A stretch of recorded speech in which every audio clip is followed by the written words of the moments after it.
ونستعينه ونستغفره ونعوذ بالله من شرور أنفسنا وسيئات أعمالنا من يهده الله فلا مضل له ومن يضلل فلا هادي له أشهد أن لا إله إلا الله وحده لا شريك له وأشهد أن محمدا عبده ورسوله لا نبي ولا رسول بعده قال الله تعالى يا أيها الذين آمنوا اتقوا الله حق تقاته ولا تموتن إلا وأنتم مسلمون Ikhwani fiddin wa akhwati fillah a'azakumullah, para jemaah Masjid Darul Ulum yang semoga dimuliakan Allah Subhanahu wa taala. Alhamdulillah, kita bersyukur kepada Allah Subhanahu wa taala yang telah melimpahkan kepada kita semua berbagai macam nikmat, khususnya nikmat iman, nikmat sehat, serta nikmat taufik, sehingga pada kesempatan pagi hari ini kita dapat menunaikan kewajiban kita sebagai seorang muslim, yaitu menunaikan sholat subuh secara berjamaah. Salawat dan salam semoga tercurah limpahkan untuk Nabi kita yang mulia, Nabi Muhammadin sallallahu alaihi wasallam, untuk seluruh keluarga beliau, para sahabat, serta orang-orang yang berjalan di bawah naungan sunnah beliau hingga hari kiamat kelak. Dan semoga kita yang hadir di majelis ini telah mendapatkan syafaat Nabi kita alaihi salatu wassalam, serta dikumpulkan oleh Allah Subhanahu wa taala bersama beliau dan para sahabatnya di surga Firdaus. Amin ya rabbal alamin. Para jemaah sekalian yang dimuliakan Allah Subhanahu wa taala, tema kita pada kesempatan pagi hari ini sambil menunggu waktu syuruk adalah sifat salat qiyamul lail Nabi sallallahu alaihi wasallam. Ikhwani fiddin wa rahmatillah azakumullah, berbicara qiyamul lail baik di bulan Ramadan ataupun di luar bulan Ramadan, qiyamul lail adalah di antara sholat-sholat nafilah yang paling utama di dalam syariat kita. Karena berbicara tentang sholat sunnah atau sholat nafilah, maka di dalam Islam banyak sekali Pak sholat-sholat sunnah atau sholat-sholat nafilah tersebut yang tidak terhingga bilangannya. Ada yang muqayyad, ada yang sifatnya mutlak. Nah, sholat qiyamul lail ini di antara sholat sunnah yang paling utama di dalam syariat kita. Sebagaimana sabda Nabi sallallahu alaihi wasallam, afdhalus sholati ba'dal fardhah sholatul lail. Sholat yang paling utama setelah sholat-sholat fardu adalah sholat malam. Dan disebut sholat qiyamul lail karena memang dia dilakukan di malam hari, sehingga waktunya itu terbentak dari mulai ba'da isya sampai sebelum terbitnya fajar shadiq atau sebelum masuknya waktu subuh. Jadi selama waktu subuh belum masuk, maka dikategorikan sebagai sholat qiyamul lail. Begitu juga ketika dilakukan ba'da isya di awal malam, maka dia juga disebut qiyamul lail. Entah nanti klasifikasinya apakah dia tahajud ataukah dia qiyamul lail biasa, itu pembicaraannya di belakang. Tetapi secara umumnya sholat sunnah yang dilakukan di malam hari itu disebut dengan qiyamul lail.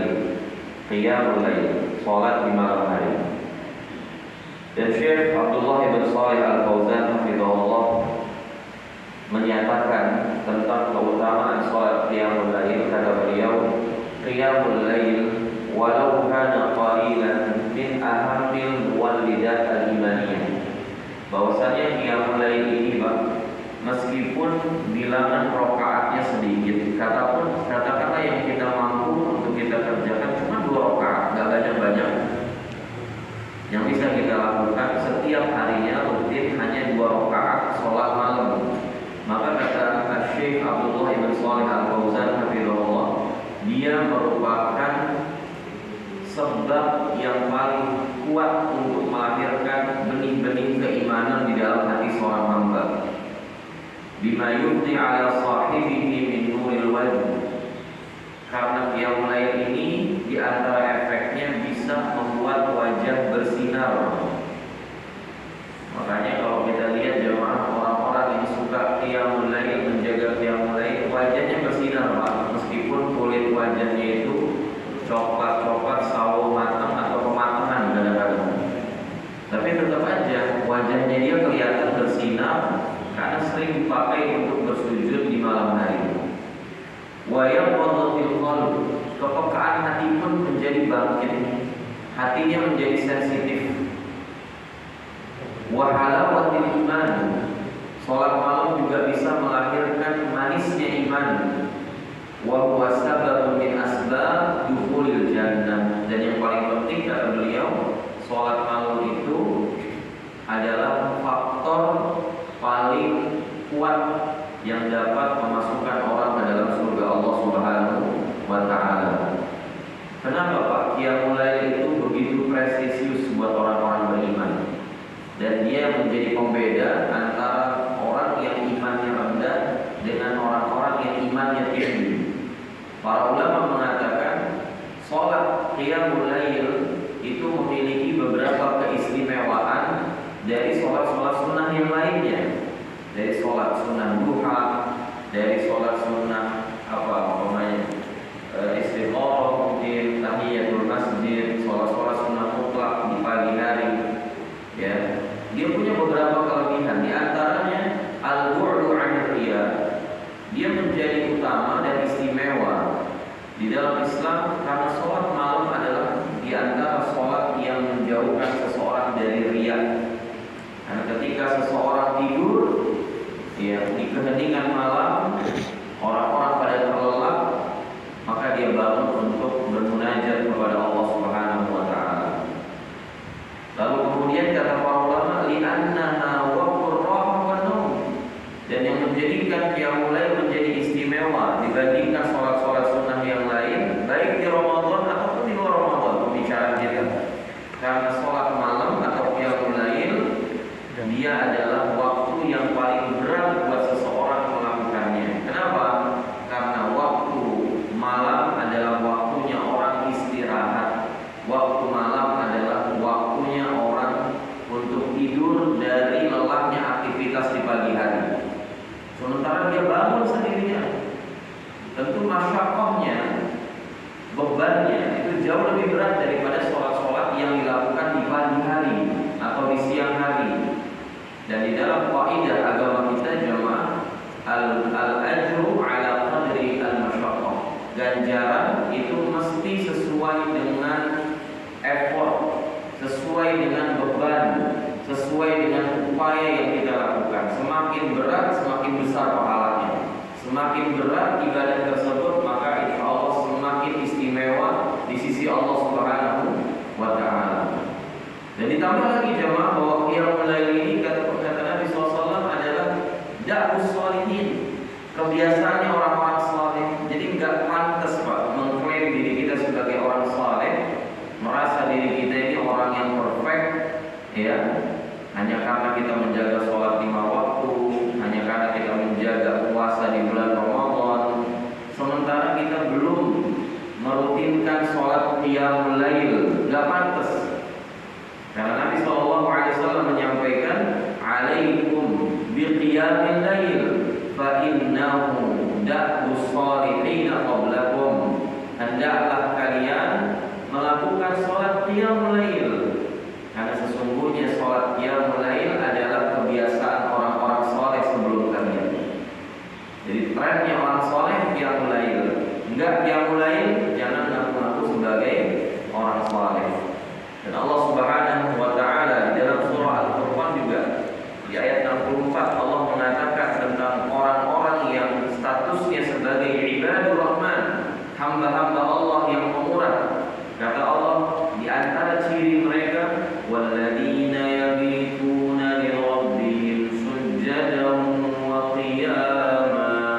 Mereka adalah orang-orang yang melewati waktu malamnya bukan hanya buat tidur jemaah, meskipun malam buat istirahat, buat Tapi nggak dihabiskan semua buat roha, tidak dihabiskan semua malam dari mulai ba'da isya sampai menjelang subuh. Nggak mungkin orang soleh itu dihabiskan semua buat tidur.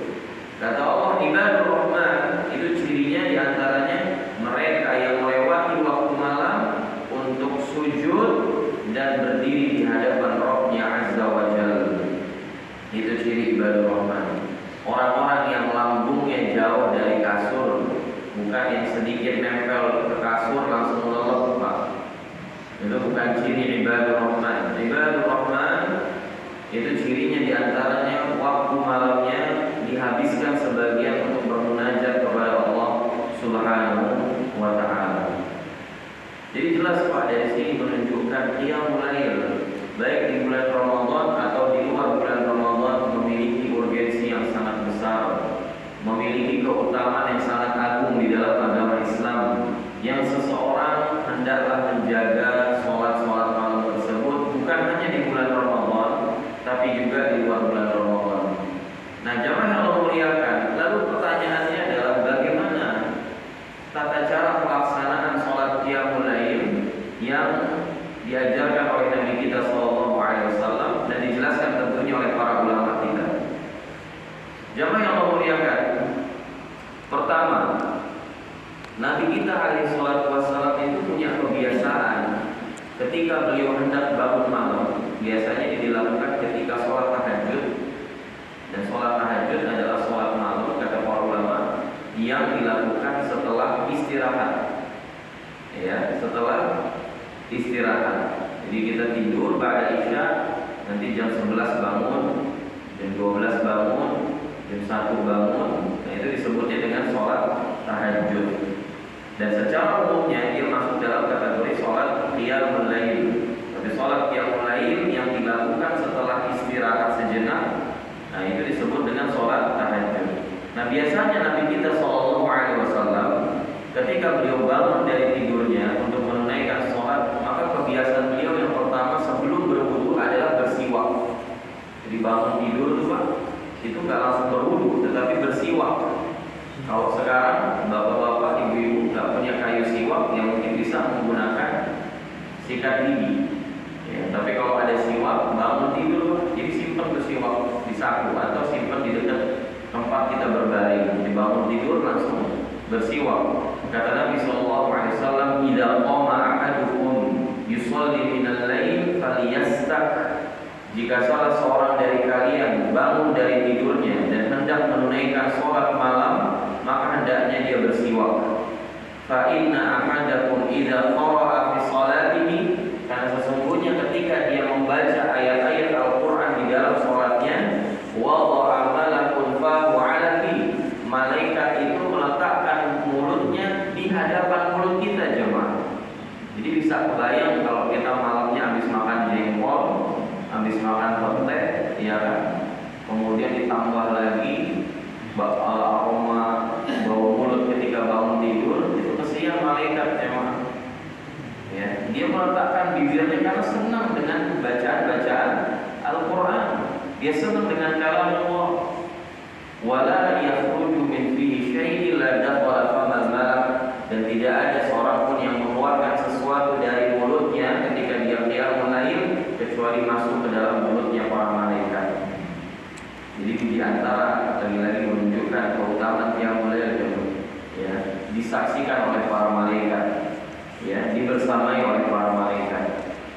Nah, kemudian jamaah Allah muliakan, berkaitan dengan bilangan rakaat salat malam ini seringkali menjadi perdebatan di kalangan orang-orang awam. Dan tentunya perdebatan itu sudah lama di kalangan para ulama dan tidak selesai sampai di masa kita ini, jemaah.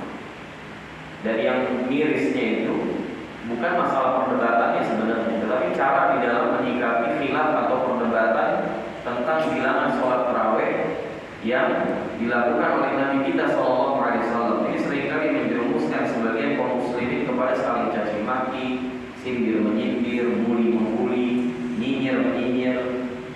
Maka kita perlu bahas, ya, di dalam majelis ini tentang bagaimana sih sebenarnya bilangan rakaat sholat malam dan skemanya seperti apa yang dilakukan oleh Nabi kita Shallallahu Alaihi Wasallam. Saya mengumpulkan setidaknya ada riwayat pokoknya. Sebenarnya banyak riwayat yang menjelaskan tentang teknis pelaksanaan sholat malam yang dilakukan oleh Nabi SAW, tapi semuanya ini porosnya ada di 3 riwayat yang akan saya bacakan. Riwayat yang pertama menjelaskan kepada kita jamaah bahwa sholat malam itu dilakukan dengan skema 2 rakaat salam, 2 rakaat salam, 2 rakaat salam, 2 rakaat salam, kemudian ditutup dengan witir 3 rakaat atau 2 2 2 2 2 1. Jadi witirnya ditutup dengan satu rakaat. Adapun umdah atau landasan dari skema itu adalah hadis yang diriwayatkan oleh sahabat yang mulia Abdullah bin Umar radhiyallahu taala anhuma. Beliau mengatakan bahwa Rasulullah sallallahu alaihi wasallam bersabda, "Shalatul laili masna masna." Salat malam itu dilakukan dengan skema 2 rakaat salam, 2 rakaat salam. Fa idza khashiya ahadukum as-subh shalla rak'atan wahidah.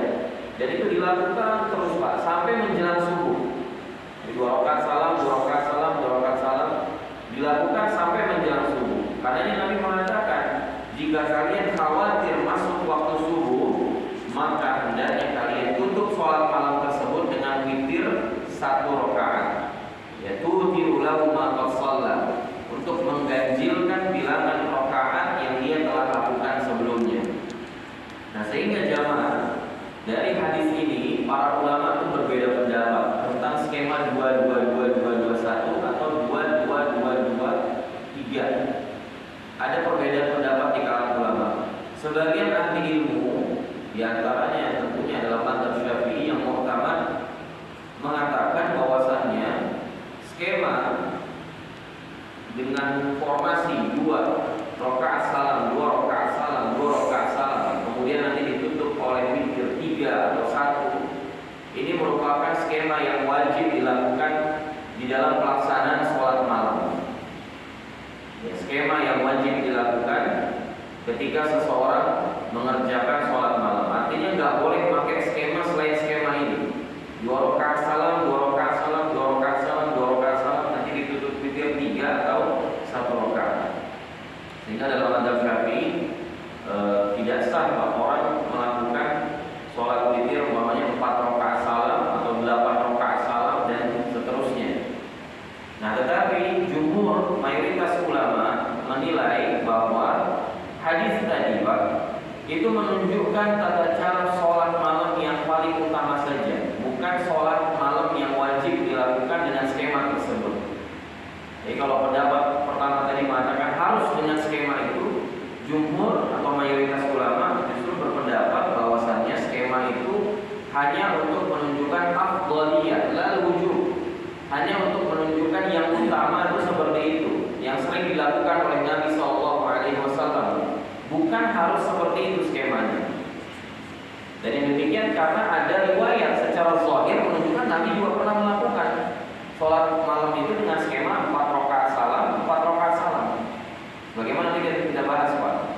Nah, pertanyaannya jemaah, kenapa skema 2 rakaat salam, 2 rakaat salam itu dikatakan jauh lebih baik, jauh lebih utama daripada skema 4 rakaat salam, 4 rakaat salam?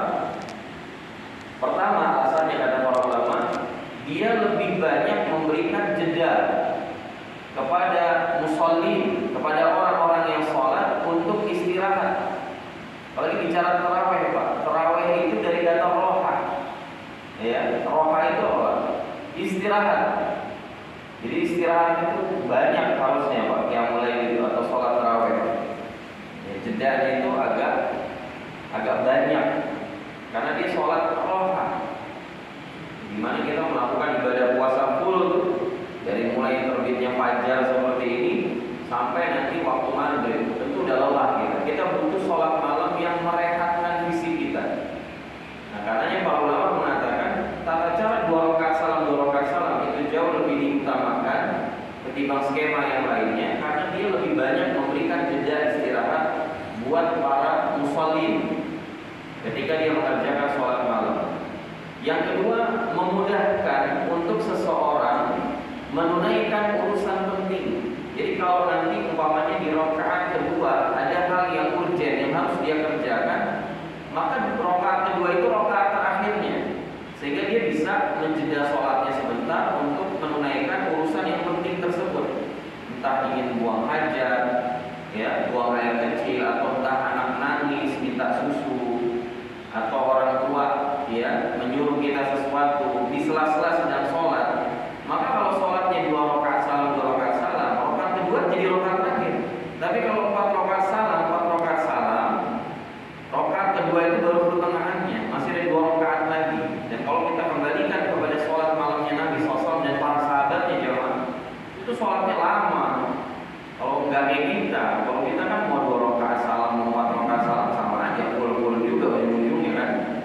Nah, kalau Nabi dan para sahabat lama di zaman Sayyidina Umar bin Khattab radhiyallahu anhu, sholat tarawih jamaah itu start ba'da isya, kemudian berakhir kurang lebih 10 menit sampai 15 menit menjelang waktu subuh. Gimana jamaah, mau diterapkan nggak? Makanya 23 rakaat zaman Amirul Mukminin, 23 rakaat itu panjangnya luar biasa bacaan. Jadi ceritanya itu Umar bin Khattab itu kan tahu banget jamaah bagaimana sifat sholat malamnya Nabi, panjang bacaan, nanti kita akan bahas. Karena bacaannya panjang banget gitu kan, maka dipendekin bacaan sama Umar. Itu aja udah panjang lagi, dipendekin, tapi jumlah rakaatnya ditambah. Jadi 11 rakaat Nabi bacaannya panjang banget, makanya dijadiin pendek bacaannya, itu pun masih panjang, tapi jumlah rakaatnya ditambah sama Amirul Mukminin Umar bin Khattab radhiyallahu taala anhu. Nah, jadi jangan kalau muliakan keuntungannya tadi, orang yang melakukan dengan skema 2 rakaat salam, 2 rakaat salam itu lebih memudahkannya untuk menunaikan urusan saat dia sedang butuh segera menyelesaikan urusan tersebut. Lalu kemudian yang ketiga, ini yang paling penting, lebih meminimalisir terjadinya kelupaan di dalam mengerjakan sholat malam. Lupa apa Pak? Lupa bilangan rakaat. Kalau 2 rakaat kan insyaallah aman, itu aja kadang masih ada yang ngeblank. Karena sholat tarawih kan umpamanya ambil 11 rakaat. Ini rakaat berapa? Gitu kan. 2 rakaat aja kan yang ngeblank. Gimana 4 rakaat? Gimana 6 rakaat? Gimana 8 rakaat? Lagi-lagi bukan berarti tidak boleh. Kata jumhur ulama boleh, tetapi lebih meminimalisir kelupaan bilangan rakaat ya daripada yang 4, 6, 8 dan seterusnya. Itu riwayat yang pertama jemaah. Riwayat yang kedua menunjukkan bahwa Nabi SAW melakukan sholat malam sama dengan 11 rakaat, nggak berubah, tetapi dengan skema yang berbeda. Ini formasinya formasi menyerang. Kalau dalam sepak bola 4-4-3. 4-4-3, 4 rakaat salam, 4 rakaat salam, kemudian ditutup dengan witir 3 rakaat sekaligus. Nah, ini berdasarkan hadis yang diriwayatkan oleh Ibunda Aisyah radhiyallahu taala anha. Beliau mengatakan, "Maka Rasulullah sallallahu alaihi wasallam yazidu fi Ramadan wala fi ghairihi ala 11 rakaat." Dahulu Nabi sallallahu alaihi wasallam tidak pernah menambah bilangan rakaat salat malamnya, baik di bulan Ramadan ataupun di luar bulan Ramadan, dari 11 rakaat. Jadi Nabi sallallahu alaihi wasallam, kata Ibunda Aisyah, tentunya sesuai apa yang disaksikan oleh beliau radhiyallahu anha, Nabi tidak pernah menambah bilangan rakaat salat malamnya dari 11 fi Ramadan wala fi ghairihi, baik di bulan Ramadan maupun di luar bulan Ramadan. Nanti kita akan bahas itu, Pak. Kemudian kata Ibunda Aisyah, bagaimana skemanya? Yusolli arba'an. Beliau sholat 4 rakaat salam, 4 rakaat salam. Fala tas'al an husnihinna wa tulihinna, tsumma yusolli arba'an. Jangan kau tanya bagaimana panjang dan bagusnya bacaan Nabi ketika beliau mengerjakan sholat malam dengan skema 4 rakaat salam, 4 rakaat salam tersebut. Maksudnya jangan tanya itu saking pendeknya atau saking panjangnya, Pak? Saking panjangnya, Pak. Kalau kita saking pendek ya jangan ditanya. Ada bapak itu kalau sholat jangan ditanya. Panjang bacanya, bagus bacanya, kacau. Kalau Nabi SAW jangan ditanya, saking bagusnya gitu. Maka kemudian Nabi sholat 4 rakaat yang kedua. Fala tas'al musliminna wa tulihin. Jangan tanya bagaimana panjangnya bacaan beliau dan bagusnya bacaan beliau. Jadi bukan cuma sekedar panjang, Pak, tapi bagus.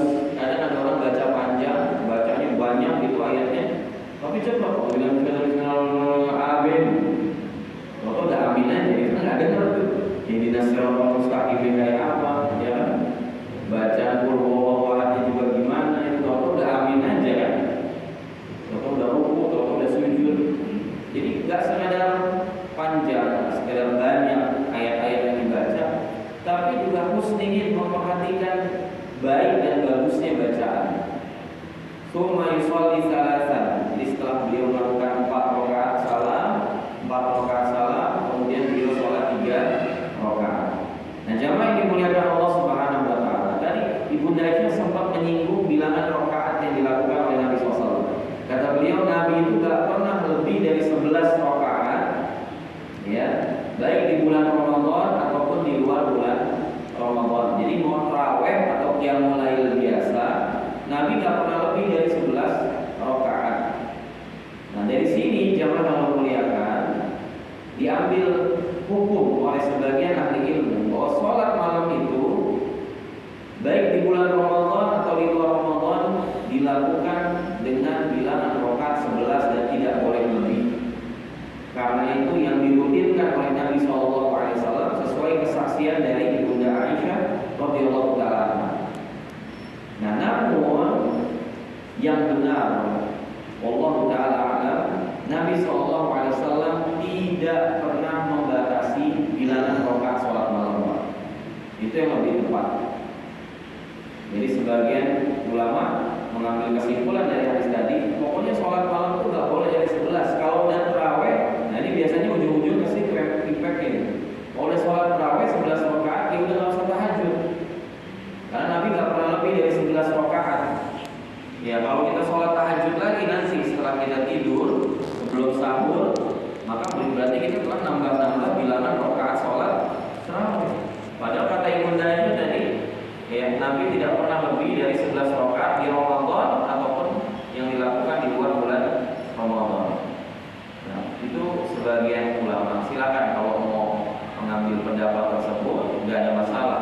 Tapi ternyata Pak, justru mayoritas ulama mengatakan sholat malam itu nggak ada batasannya, nggak ada batasannya. Bahkan kalau kita rujuk kepada buku-buku hidup para ulama dari 4 mazhab, semua bahkan mengatakan sholat malam itu di bulan Ramadan minimal 20 rakaat, sesuai dengan apa yang dilakukan oleh Sayyidina Umar bin Khattab radhiyallahu taala. Bahkan di zaman Umar bin Abdul Aziz, ya, Khalifah Umar bin Abdul Aziz radhiyallahu taala menskemakan bilangan rakaat sholat malam bukan hanya jadi 23, tapi 36 rakaat. Itu kalau dilakukan di Masjid Darul Ulum itu bertahan cuma semalam, paling bagus sudah 2 malam, Pak. Dan 36-nya tadi bukan 36 F1 Pak ya, atau MotoGP. 36-nya itu benar-benar 36 yang panjang banget. Karena tadi ini meminimalisir bacaan yang panjang supaya lebih banyak istirahatnya. Jadi analoginya begini ya Pak, umpamanya nih Nabi sholat malam, ya, bacaannya 5 juz, contoh. Tapi bilangan rakaatnya cuma 11, berarti istirahatnya sedikit atau banyak jemaah? Sedikit. Ketika sholat malamnya dipecah lagi lebih banyak rakaatnya jadi 23, berarti 5 juz itu kan lebih banyak porsi istirahatnya. Dipecah lagi jadi 36, lebih banyak lagi. Tapi bacanya segitu-segitu aja, 5 juz tetap gak diubah. Kalau di kita kan yang 11-nya cepat, yang 23-nya lebih cepat lagi. Jadi yang 11-nya aja udah bacanya udah sampai setengah halaman 1 rakaat, yang 23 lebih F1 lagi tuh. Yang kasihan yang udah tua, yang udah sepuh, sampai nyungsep tuh. Sehingga hilang jemaah hikmah disyariatkan sholat malam itu hilang. Jadi kesannya itu apa ya? Sekedar menunaikan sunnah di bulan Ramadan, kayaknya begitu. Karena ntar di luar Ramadan itu nggak bakal qiyamul lail, boro-boro 23, boro-boro 11, 2 rakaat itu juga enggak, 3 rakaat deh witir gitu, enggak juga. Sebatas orang-orang pada qiyamul lail, oh kita juga. Udah gitu gaya-gayaan lagi. Oh masjidnya cuma 11, kalau kita 23 di sini. Oh dia 23, kalau kita 36 di sini. Oh dia cuma 36, kita tambah 40 rakaat. Akhirnya dia yang sholat sendirian, imamnya apa? Takmirnya. Ya, udah malam 10 terakhir kepada pensiun semua dari qiyamul lail. Yang kita nggak harapkan, Pak. Ya, yang kita harapkan adalah dawam, konsisten di dalam mengerjakan qiyamul lail tanpa melihat bilangan rakaatnya. Minimal kan 2 rakaat. Boleh nggak sholat tarawih 2 rakaat? Boleh aja. Kalau kita ketinggalan, ya nggak sempat sholat tarawih di Masjid Darul Ulum, pulang dari kantor, langsung sholat 2 rakaat di rumah. Insya Allah udah qiyamul lail namanya itu, Pak. Meskipun belum ideal, ya, meskipun belum ideal, karena yang ideal minimal tadi dilakukan oleh Nabi 11 rakaat. Nah, jadi yang benar, Pak, kata para ulama itu sholat malam Nabi nggak pernah batasin. Nabi tadi cuma mengatakan sholatul laili masna masna. Sholat malam itu yang penting dilakukan 2 rakaat salam, 2 rakaat salam. Mau 11, mau 23, mau 36, terserah aja. Pokoknya skemanya seperti itu. Sebagaimana disampaikan oleh Syekhul Islam Ibnu Taimiyah rahimahullah. Kata Syekhul Islam Ibnu Taimiyah rahimahullah, was-shawab anna dzalika jami'u hasan. Yang benar, yang lebih tepat, mau 11, mau 23 sama-sama baik. Fa inna Nabiyya sallallahu alaihi wasallam la yuwaqqitu fi 'adadan. Karena Nabi sallallahu alaihi wasallam itu enggak pernah menentukan bilangan rakaat tertentu. Wa hina idzin fa yakunu takfiru raka'ah wa taqdiruha bisababi tulil qiyam wa misalihi. Sehingga nanti acuannya adalah banyaknya rakaat ditentukan oleh lamanya bacaan. Kalau bacaannya panjang-panjang, maka hendaknya rakaatnya diperbanyak, gitu, Pak. Jadi kalau bacanya semalam 1 juz, rakaatnya 23. Kalau setengah juz, berarti rakaatnya 11 saja. Jadi itu kan mau usah diperdebatkan. Ya, ini kan nanti Pak yang senang saya, Pak. Yang satu bilang antum ini bid'ah melakukan sholat malam 23 rakaat. Enggak, Nabi itu mengajarin 11 enggak. Siapa yang bilang? Para ulama mengatakan 23. Ribut, Pak, antara yang 11 sama 23. Yang senang siapa? Nah, ente salah dua-duanya. Mendingan aneh enggak sholat malam. Berarti aneh lebih selamat. Ente 11 salah, 23 salah, salah-salahan kan? Yang aman siapa, Pak? Nah, yang enggak sholat dia senang. Alhamdulillah. Untung saya enggak sholat tarawih katanya. Lebih kacau lagi kan analoginya. Nah, kemudian jamaah yang dimuliakan Allah Subhanahu wa taala, tadi dari hadis tersebut menunjukkan bahwa sholat malam Nabi itu secara zahirnya, secara zahir atau tekstual hadisnya Ibunda Aisyah radhiyallahu anha menunjukkan Nabi mengerjakan dengan skema 4 rakaat salam, 4 rakaat salam ditutup dengan 3 witir. Itu jelas, clear. Zahir hadisnya menunjukkan seperti itu. Meskipun nanti dibantah lagi, Pak, sama mazhab yang mengharuskan 2 rakaat salam, 2 rakaat salam. Kata mazhab yang mengharuskan 2 rakaat salam, 2 rakaat salam itu, Nabi itu enggak ngerjain 4 rakaat salam, 4 rakaat salam. Nabi itu mengerjakan 2 rakaat salam, 2 rakaat salam, tapi jeda 4 rakaat pertama itu 2 rakaat pertama dengan 2 rakaat kedua itu cepat. Jadi kelihatannya kayak 4. Jadi habis selesai 2 rakaat pertama bangun lagi langsung, kemudian 2 rakaat. Tapi sempat dijeda dengan salam. Nah, nanti jeda setelah 4 rakaat pertama ke 4 rakaat yang kedua itu agak lama. Sehingga kelihatannya kayak 4 rakaat salam, 4 rakaat salam. Padahal tetap Nabi mengerjakannya 2 rakaat salam, 2 rakaat salam. Itu kata mazhab yang mengharuskan 2 rakaat salam, 2 rakaat salam. Tapi tetap boleh, Pak, insyaallah. 4 rakaat salam, 4 rakaat salam tetap diperbolehkan. Kemudian kata Ibunda Aisyah tadi, jangan tanya panjang dan bagusnya bacaan sholat Nabi SAW. Ini poinnya, Pak. Jangan diperdebatkan itu hanya masalah jumlah rakaatnya saja, tapi nggak pernah memperhatikan bacaan imamnya seperti apa, panjangnya takaran yang benar tuh kayak gimana gitu. Jangan tadi fokusnya hanya rakaat aja, ya tadi sholatnya cepat-cepat, bacaannya terlalu pendek. Maka kita harapkan sholat itu bacaannya bagus, bacaannya panjang. Ini yang diharapkan. Karena Nabi SAW sebagaimana dinukilkan oleh Hudzaifah bin Yaman radhiyallahu taala anhu. Ini Hudzaifah di antara saksi hidup nih. Ketika beliau mempersaksikan bagaimana sholat malamnya Nabi bacaannya. Kata Hudzaifah bin Yaman, "Shallaitu ma'an Nabi sallallahu alaihi wasallam dzatal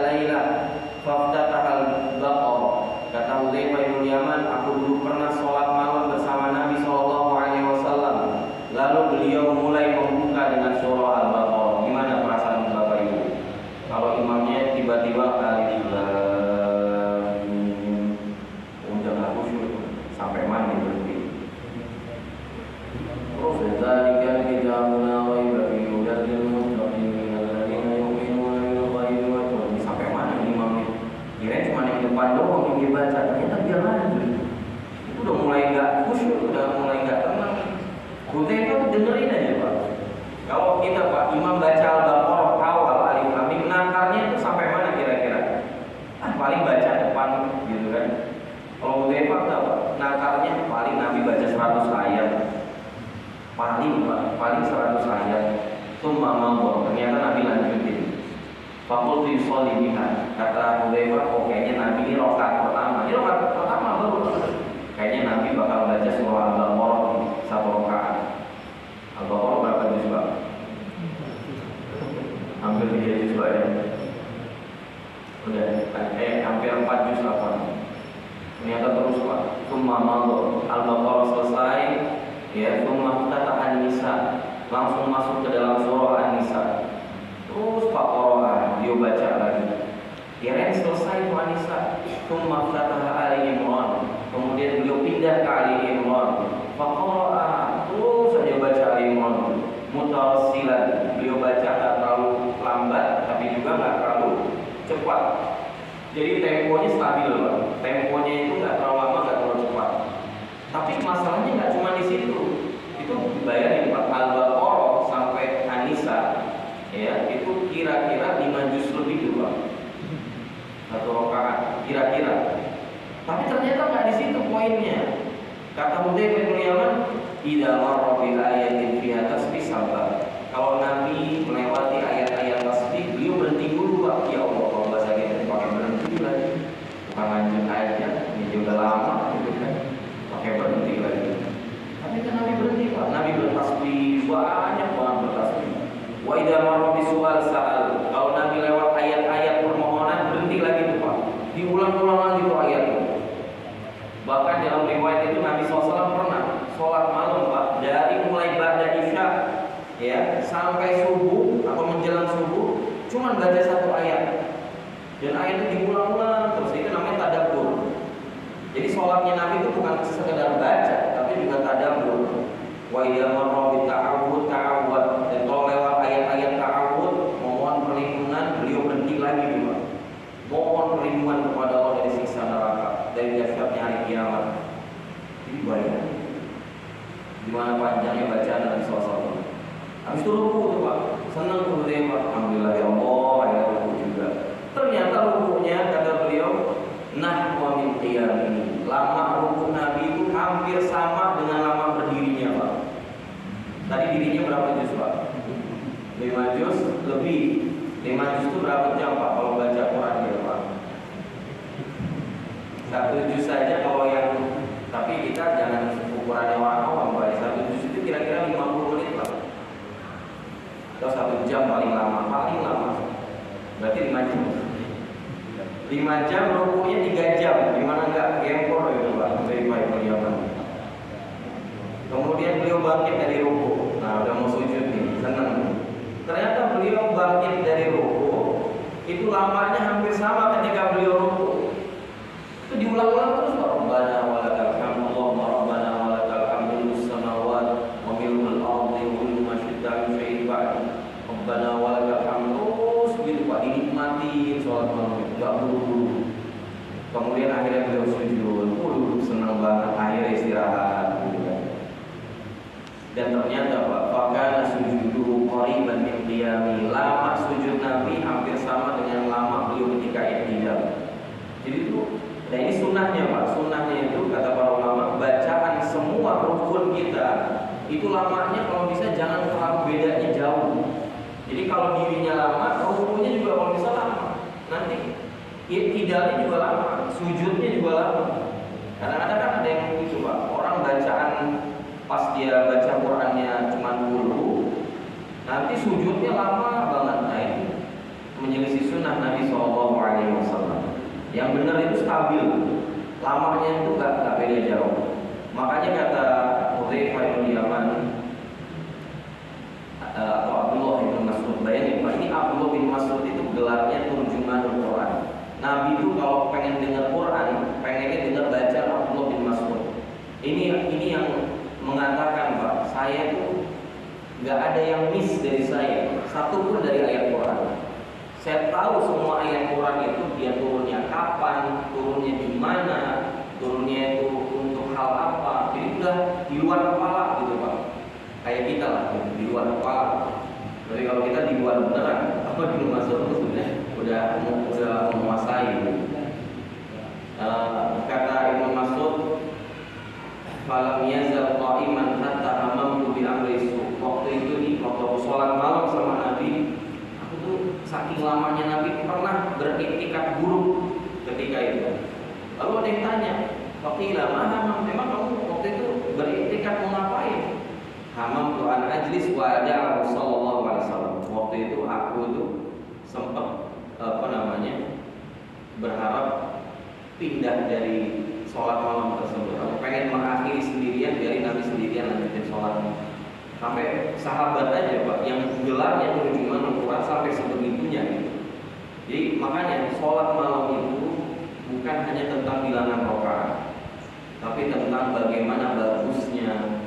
Kalau di kita kan enggak Pak, imam itu semakin cepat bacaannya semakin digandrungi oleh kaum wanita khusus. Karena saya Pak kalau baca agak lama yang banyak komplain bukan kaum pria. Biasanya ibu-ibu, nenek-nenek di belakang udah pada handphone semua. Itu pun dibacanya itu standar, setengah halaman gitu kan. Pokoknya kalau udah kelamaan dikit itu langsung datang komplain. Kalau bisa pendekin lagi. Kalau bisa nggak usah baca lah, udah Al-Fatihah aja langsung rukuk. Saking udah nggak tahannya gitu. Makanya nggak heran Pak, kata yang mudahnya Nabi itu kalau dia kiamat hatta ya dapat korma wadam itu sampai kapalan kemudian pecah. Pernah nggak Pak ngalamin kulit kaki itu kapalan itu kulit pecah? Itu perihnya luar biasa. Kalau kita kan biasa gara-gara main futsal gitu. Dan sering nyeker gitu Pak. Oh ini gara-gara sholat Pak. Gara-gara sholat itu kapalan kemudian pecah keluar darah. Dan itu perihnya minta ampun. Dan ketika ditanya sama Ibu Aisyah, "Lima tasnamu hadza ya Rasulullah? Wa qad ghafarallahu laka ma taqaddama min dzambika wa ma ta'akhkhara." Kenapa mesti begini ya Rasulullah? Ketika melihat kaki Nabi itu Ibu Aisyah itu langsung iba. Kata Ibu Aisyah, "Emang harus begini ya Pak yang mulai? Bukankah Allah Subhanahu wa taala telah menghapuskan dosaku yang dulu dan yang akan datang?" Jadi kalau urusan yang mau nyari maghfirah udah selesai Pak. Kita kan kalau yang mulai di bulan Ramadan itu susah. Nyari apa kita Pak? Maghfirah. Man qama Ramadhana imanan wa ihtisaban ghufira lahu ma taqaddama min dhanbi. Siapa yang sholat malam di bulan Ramadan dengan dasar iman dan ihtisab, maka akan diberikan maghfirah oleh Allah Subhanahu wa taala semua dosa-dosanya. Nabi sudah selesai bab maghfirah. Karena Allah sudah mengampuni beliau dari dosa yang lalu kalaupun ada, dan potensi dosa yang akan dilakukan di masa yang akan datang udah bersih Pak. Tapi qiyamul lail masih begitu gitu kan. Maka kata Nabi SAW kepada Ibu Aisyah, "Afala uhibbu an akuna 'abdan syakura wa Aisyah." Memangnya kau enggak senang kalau aku ini termasuk hamba-hamba Allah yang bersyukur. Jadi itu qiyamul lailnya orang yang bersyukur kepada Allah Subhanahu wa ta'ala. Justru karena aku sudah mendapat maghfirah, wajib bagiku mensyukuri nikmat tersebut. Gitu Pak. Jadi kalau nikmat dunia Nabi nggak punya Pak. Kalau kita tuh harusnya lebih lama tuh yang mulai kita. Kenapa? Karena nikmat kita itu terasa Pak, terlihat secara zahir. Punya rumah, punya kendaraan, punya istri, punya keturunan. Nabi coba bayangin Pak, rumahnya kayak gimana? Berapa meter, berapa kali berapa Pak rumah Nabi SAW? Hujroh. Ibu Aisyah itu punya hujroh Pak, sama kamar bapak ibu mungkin di rumah lebih gede kamar bapak ibu. Mungkin seukuran kamar mandi bapak ibu di rumah, hujrohnya Ibu Aisyah. Tapi yang seperti itu gak menghilangkan rasa syukur Nabi kita SAW. Karena memang bukan itu poinnya Pak, tapi syukur terhadap nikmat akhirat itu yang paling penting. Kita bersyukur karena kita bisa masih berpuasa Pak di hari ini Pak. Sebagian kaum muslimin tidak bisa berpuasa hari ini. Entah kendalanya iman, entah kendalanya sakit, atau sebagian itu udah wafat. Nah, Allah masih berikan kita kesempatan di Ramadan kali ini untuk berpuasa, untuk sholat malam. Nah itu yang perlu disyukuri. Sebagian kita kan bersyukur itu konteksnya selalu hanya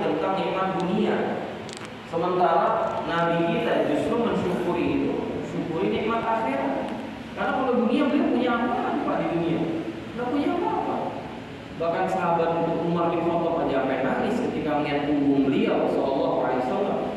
Ketika di punggungnya dicepakkan pelepah kurma dan kata Umar bin Khattab, ya Rasulullah, tidakkah kau mengambil alas untuk tidur ya Rasulullah? Apa kata Nabi? Mali wa mali dunia.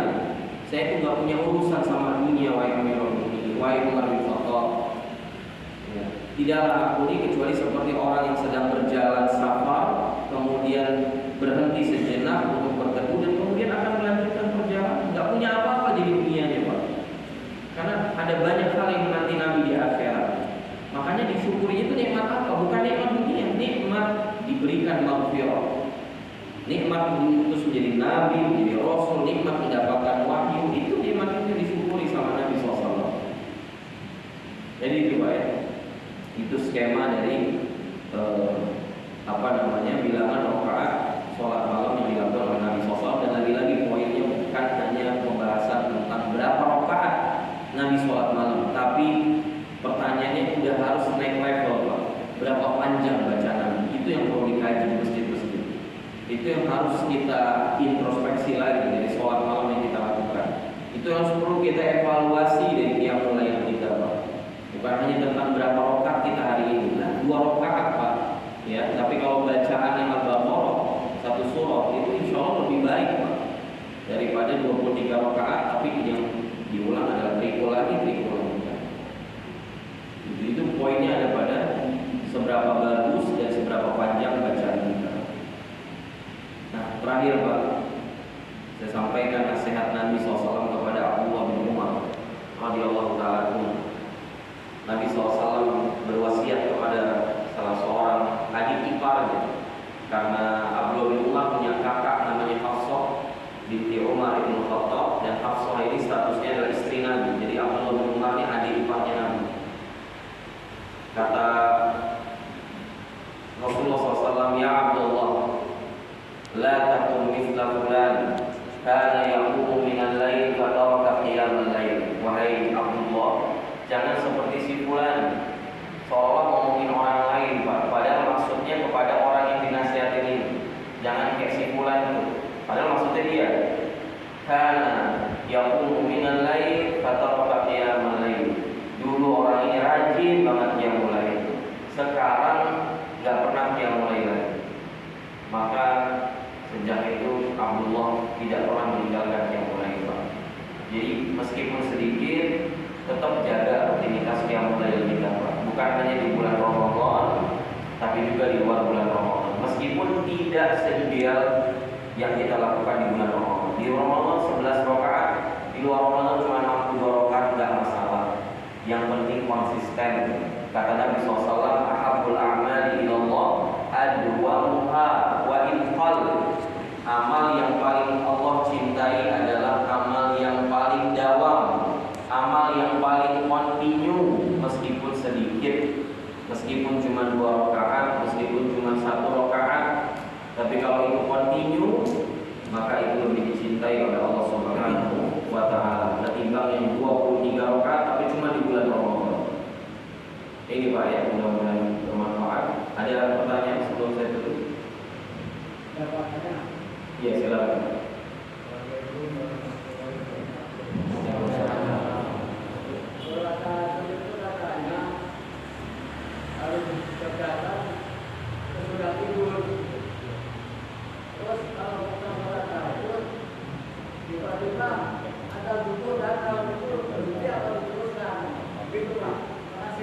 Sholat apa Pak?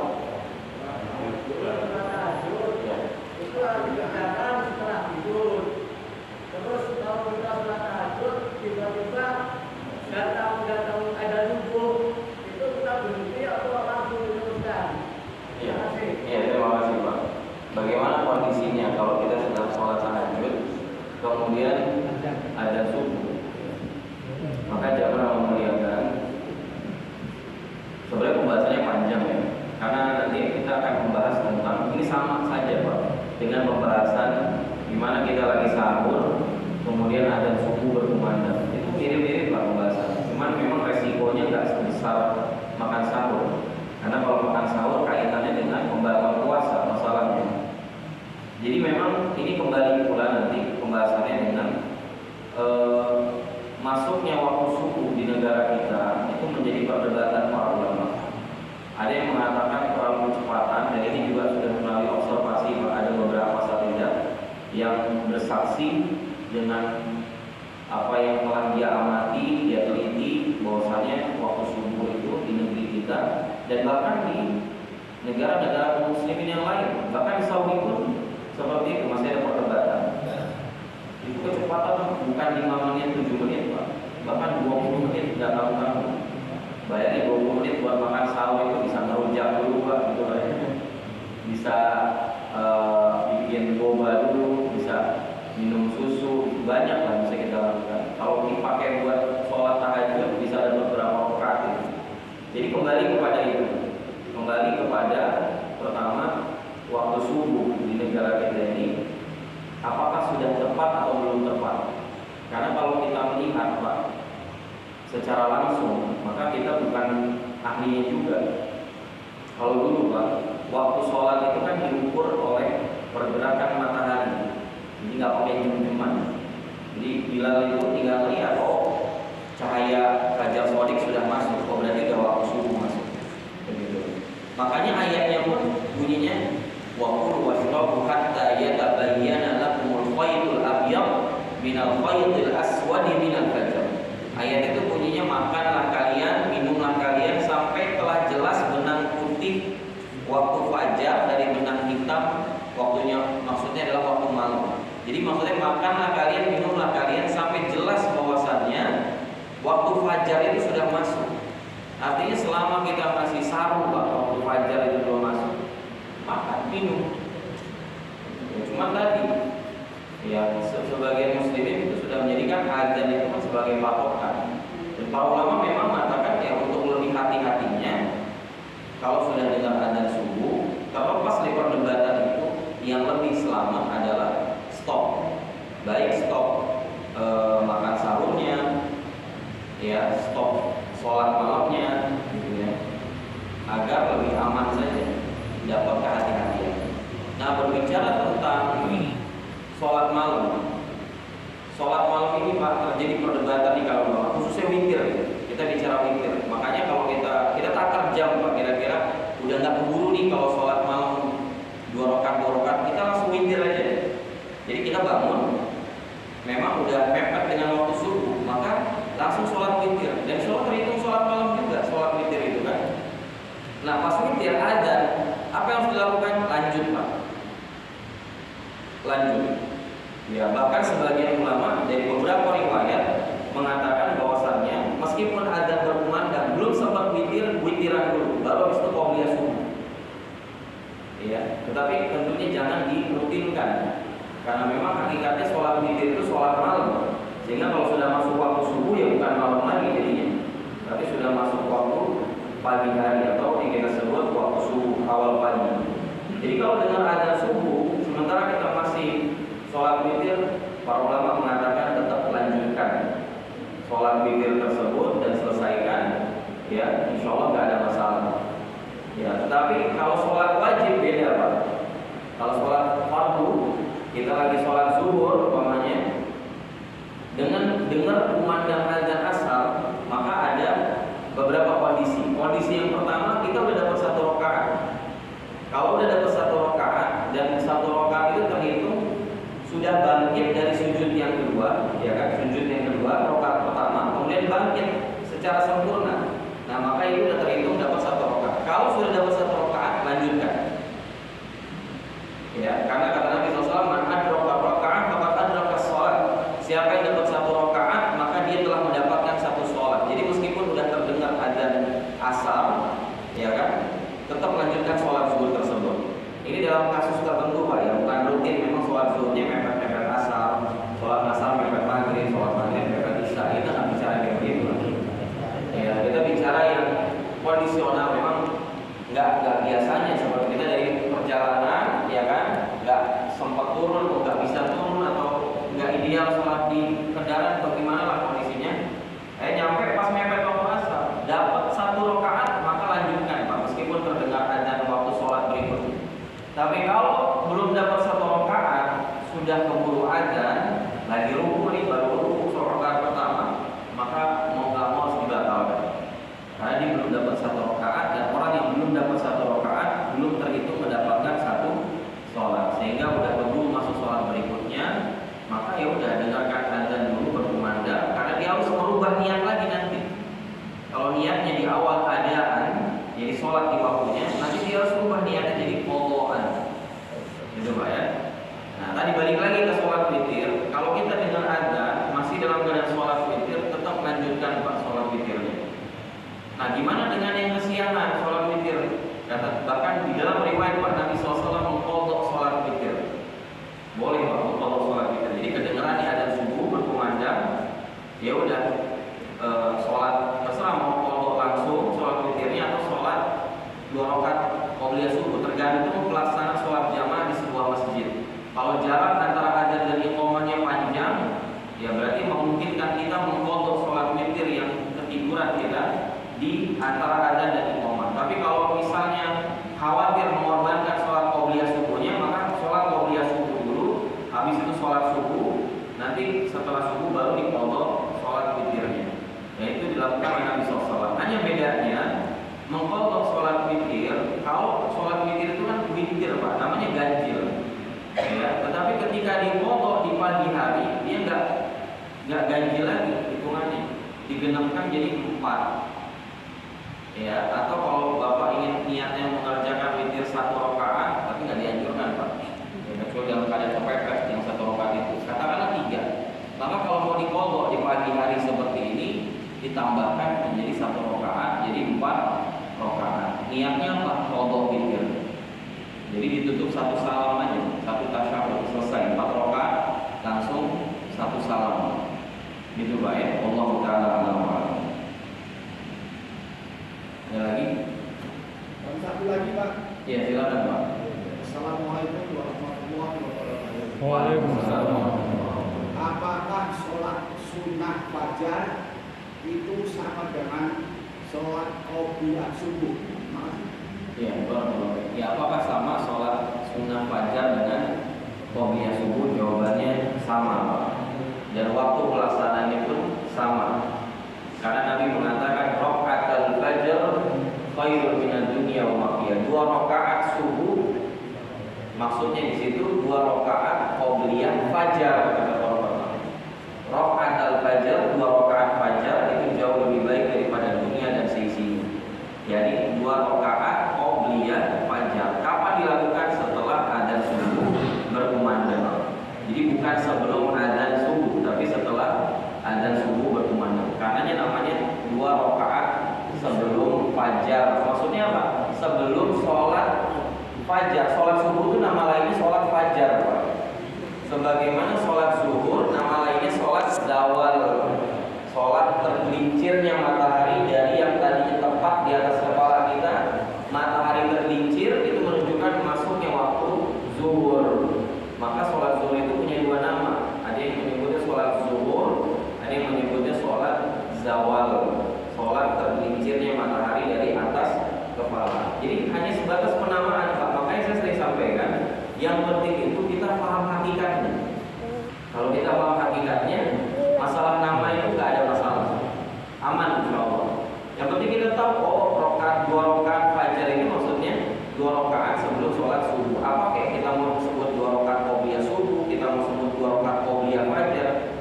Yang penting kita tahu hakikatnya, kita tahu kapan dia dilaksanakan. Maka insya Allah aman. Itu Pak ya. Mudah-mudahan bermanfaat. Saya pikir cukup sekian karena hari ini nggak ada air mineral dan tenggorokan mulai kering, dan saya masih ada beberapa kajian lagi di luar. Maka mudah-mudahan apa yang kita sampaikan ini bermanfaat buat yang menyampaikan dan yang mendengarkan, dan semoga Allah Subhanahu wa taala berikan kepada kita keistiqomahan untuk senantiasa menjaga sholat malam baik di Ramadan ataupun di luar bulan Ramadan. Aku qouli hadza wa astaghfirullah wa lakum. Subhanakallahumma wa bihamdik, asyhadu an la ilaha illa anta, astaghfiruka wa atubu ilaik. Wassalamu